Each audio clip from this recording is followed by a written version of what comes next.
दोस्तों आज की डिबेट में हम देखेंगे बातों ही बातों में बीजेपी प्रवक्ता सुप्रिया श्रीनेत को इनडायरेक्टली तरीके से जलेबी बाई कह देता है। फिर क्या, जब सुप्रिया श्रीनेत की बारी आती है तो कहती है, अरे नीच आदमी तुम भूल गए क्या, तुम्हारे ही लोगों ने तुम्हें कुटा था कि याद दिलाऊं, अपनी औकात में रहो। ऐसा कहकर सुप्रिया श्रीनेत बीजेपी प्रवक्ता की जबरदस्त तरीके से धुलाई करती है। दोस्तों वीडियो का लास्ट पार्ट बिल्कुल भी मिस मत करना, क्योंकि वीडियो के अंत में आशुतोष ने बीजेपी प्रवक्ता को बहुत बुरी तरीके से जलील किया है। तो चलिए वीडियो शुरू करते हैं। पहले ये देखो।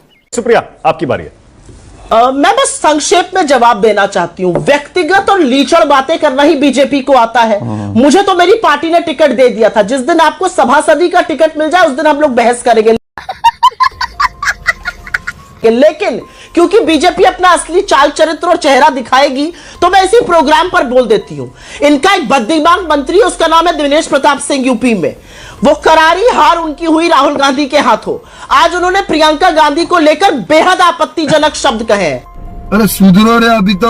लेकिन मैं बिल्कुल भी अचंभित नहीं हूं, क्योंकि यही बीजेपी की असलियत है, यही उनका महिला विरोधी चेहरा है, यही उनका लीचड़पन है जो यहां पर भी प्रवक्ता के मुंह से दिख रहा है। मैं भी व्यक्तिगत हो जाऊं तो बोलने लगूं आपकी कुटाई हो गई थी, आपको आपके साथी जर्नलिस्ट नहीं पीट दिया था क्योंकि आप नाच नाच कर क्या कर रहे थे सबको पता है। मैं व्यक्तिगत नहीं होंगी, मैं इसी पर पढ़ना चाहती हूं। और मैं एक शब्द जरूर बोलना चाहती हूं मानक जी। संजय निशांत जी ने 2024 की हार यूपी के बाद क्या कहा था? बुलडोजर की वजह से हार गए। राजभर जी जो इनके घटक दल, उन्होंने क्या कहा था? योगी मोदी ने हरा दिया। संजय मिश्रा ने क्या कहा था? अगर यही स्थिति रही तो हम हर चुनाव यूपी में हारेंगे।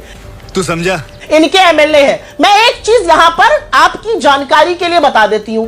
403 लोगों की विधानसभा है उत्तर प्रदेश की, और उत्तर प्रदेश से आती हूं, डंके की चोट पर उत्तर प्रदेश के बारे में बात करती हूं। 403 लोगों की विधानसभा का जो मुख्यमंत्री है उसको 2 सीटों का प्रभारी बनाया है। अरे इतना भीतर घात है कि Brajesh Pathak versus Keshav Prasad Maurya versus Yogi Adityanath versus Amit Shah, UP संभल नहीं रहा इनसे। कवाली बेइज्जती। एक दूसरे की काट करने पर लगे हुए हैं। सबको पता है यूपी में क्या हो रहा है, सबको पता है कैसे तख्ता पलट करने की तैयारी यहां से रची जा रही है। ये यूपी पर बोलेंगे। आप जितने भी व्यक्तिगत हो जाइए, आप जितने भी भक्ति यहाँ पे बातें करिए, असलियत है कि यही आपका असली चाल चरित्र और चेहरा है, यही आपकी असलियत है, यही आपकी असलियत है। कुटाई हुई थी, सही कुटाई हुई थी।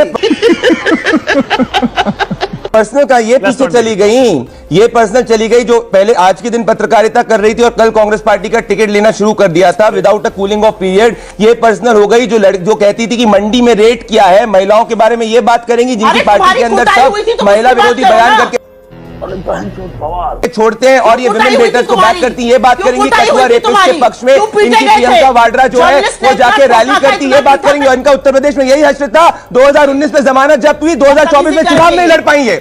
अरे हम जब चुनाव लड़ेंगे हमारी पार्टी देगी, हम तो नॉर्मल से कार्यकर्ता है, पर आपके जैसे घमंडी नहीं है, आपके जैसे घमंडी नहीं है। 2019 के अंदर जमानत जब्त हो गई आपकी, 2024 के अंदर 2024 में चुनाव नहीं लड़ पाई, चुनाव नहीं लड़ पाई। उत्तर प्रदेश में आप मत करिए।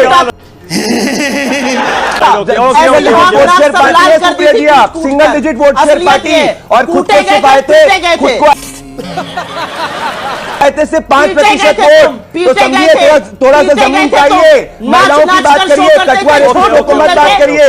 समझिए आप, समझिए आप, लीचड़गिरी मत कर। अरे वो आपके संस्कार है सुप्रिया जी, में मेरे नहीं है, पर सच्चे तो बता दीजिए। जो कल तक घमंड में हमको 10 सीटें देती थी वो हमको बताएंगी। अबे साले। सुप्रिया, और वो लाइन है, हारिए ना हिम्मत, बिसारिए ना राम। प्रभु राम को भूलना नहीं चाहिए। अयोध्या क्या हारे बीजेपी वाले, श्री राम को ही बिसार दिया। एक व्यक्ति आपको इनका जय श्री राम कहता हुआ, जय सिया राम कहता हुआ नहीं दिखता। बात तो सही है। प्रभु राम से ही इनकी दुश्मनी हो गई। जिस राम के नाम पर हम लोग चुनाव लड़ते हैं, जिस राम के नाम पर जीवन यापन करते हैं, उन्हीं को बिसार दिया। तो हिम्मत ना हारिए, आपको यूपी हारना है, हिम्मत नहीं हारनी है। आपको पता है मिल्कीपुर का चुनाव क्यों नहीं हुआ? मिल्कीपुर का चुनाव इसलिए नहीं हुआ क्योंकि गोरखनाथ जी ने एक याचिका डाली हुई है। उनकी याचिका क्या है? उनकी याचिका यह है, सबसे पहले तो देखिए, जब अवधेश प्रसाद जी ने रिजाइन कर दिया तो वो इनफ्रैक्चुअस हो जाता है, ठीक है। लेकिन चलिए, अगर उस याचिका की भी सुनी जाए तो उस याचिका में यह लिखा है कि जो नोटरी, जिस नोटरी ने अवधेश प्रसाद जी के पेपर नोटराइज किए थे 22 में, उसका तब लाइसेंस नहीं था। अवधेश प्रसाद जी के पेपर में कोई कमी नहीं है, सही बात है। उनकी चुनाव प्रक्रिया में कोई कमी नहीं है, नोटराइज करने वाले का लाइसेंस उस समय नहीं था। यह कोई ग्राउंड है चुनाव न कराने का? अरे आपको पता है, हमें पता है, अयोध्या में आपकी फिर करारी हार होगी, आपके लिए नाकाबिले बर्दाश्त हो जाएगा, लेकिन आपको यह सहना पड़ेगा। क्या बात, ये बात है। ठीक है। मैं यहां पर एक बात जरूर कहना चाहती हूं, उत्तर प्रदेश ने बहुत बड़ा फैसला किया और 240 पर लाकर इनको बैसाखियों के सहारे खड़ा किया। उत्तर प्रदेश की 43 इंडिया गठबंधन की सीट और इनकी जो 29 सीट ये हारे, उसने तय किया कि ये घटक दल की, ये गठबंधन की सरकार चलाएंगे। तो उत्तर प्रदेश के नागरिकों को मेरा अभिवादन है और मुझे पूरा विश्वास है कि इंडिया गठबंधन ये सारे उपचुनाव स्वीप करने जा रहा है।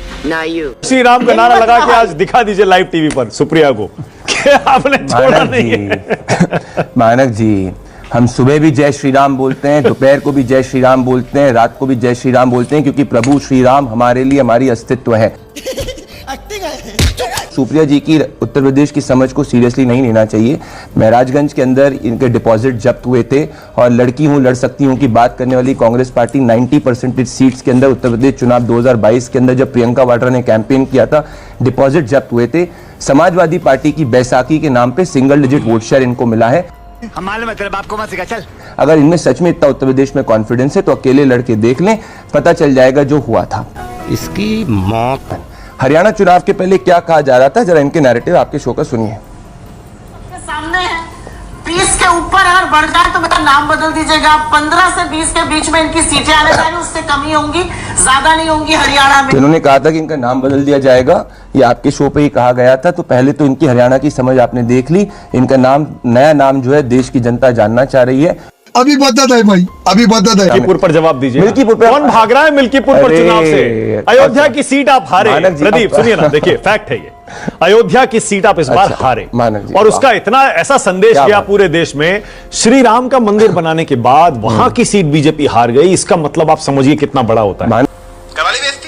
और अगर वहीं की विधानसभा पर उपचुनाव नहीं हो रहा है, आप ही के कैंडिडेट हारे हुए उनकी एक याचिका की वजह से, तो सवाल तो उठेंगे। मानक जी, याचिका कब दाखिल हुई थी? 2022 के नतीजों के करेक्ट। तो 2024 के पहले याचिका दाखिल हुई थी। तो 2022 में कौन जीता था इलेक्शंस? हम जीते थे। हाँ। तो अगर ये याचिका तब दाखिल हुई जब हम चुनाव स्वीप करके दूसरी बार सरकार में आए, तो आप इसको कैसे अयोध्या से लिंक कर सकते हैं? तो अब तो वापस ले लेनी चाहिए थी। तो आपने पढ़ा नहीं आज के? उन्होंने खुद ने बोला है कि वो वापस लेंगे। कैसी बात कर रही है? बार बार झूठ बोलो। मैं भी व्यक्तिगत हो जाऊं तो बोलने लगूं आपकी कुटाई हो गई थी, आपको आपके साथी जर्नलिस्ट नहीं पीट दिया था क्योंकि आप नाच नाच कर क्या कर रहे थे सबको पता है। आशुतोष, क्या लग रहा है आपको? पहले मिल्कीपुरी, आशुतोष आपकी राय क्या है एज एन इंडिपेंडेंट एनालिस्ट? आपको लगता है मिल्कीपुर में मतलब क्या कोई लैक ऑफ कम्युनिकेशन रहा, लापरवाही रही, वरना आराम से वहां चुनाव हो सकता था? ये बात है। मानक मिल्कीपुर में कम्युनिकेशन गैप की बात क्यों करते हैं? देश का चुनाव, जब चुनाव आयोग जब कोई फैसला करता है तो सब कुछ होम, जिसे कहते हैं ना, इनपुट लेके होमवर्क करके करता है, ऐसे थोड़ी करता है। बात तो सही है। उसको इस बात की जानकारी तो थी ना कि मिल्कीपुर के अंदर एक पिटीशन है। जब इतनी जानकारी थी तो इसका मतलब ये जानकारी हफ्ते 10 दिन पहले रही होगी कम से कम, ऐसा तो नहीं लास्ट मिनट जानकारी आई होगी। ये गड़बड़े बाबा। तो जैसा आपने कहा, एक पिटीशन दायर कर देते, कोर्ट को बता देते और वो मामला अपने आप इन्फेक्चस हो जाता। देखिए, महत्वपूर्ण जो सेल्फ गोल इलेक्शन कमीशन ने किया है, अब किसके कहने पे क्या मुझे नहीं पता, लेकिन अरे सुधरो रे अभी तो। जो सेल्फ गोल किया है वो क्यों किया है? 2022 में एक पिटीशन दायर होती मिल्कीपुर को लेके, ठीक है, जब तक वो आदमी एमएलए है तब तक ये बात सही समझ में आती है। जब वो एमएलए के पद से इस्तीफा दे देते हैं तो वो विधानसभा खाली हो जाती है। ये बड़ी अच्छी बात कही आप। जब विधानसभा खाली हो जाती है तो संविधान के हिसाब से 6 महीने के अंदर वहां चुनाव होने चाहिए। अब अगर मान लीजिए कि वहां पे हाईकोर्ट कोई फैसला अगले 3 साल नहीं करता है, तो क्या वो खाली रहेगी विधानसभा? नहीं। क्या वो विधानसभा अनरिप्रेजेंटेड जाएगी? बिल्कुल सही कह रहे हैं। अगर अनरिप्रेजेंटेड जाएगी, इसका मतलब यह है कि कहीं ना कहीं संविधान का खुलेआम मजाक उड़ रहा है। तो कहीं ना कहीं चुनाव आयोग ने मिल्कीपुर में सेल्फ गोल किया है। अब इसके राजनीतिक अर्थ क्या है, हाँ। वो आप समझ लीजिए, बाकी हमारे जो दर्शक हैं और जो पैनलिस्ट हो तो समझ ही रहे हैं। बेकार है भैया, मैं तो टूट गया मैं तो।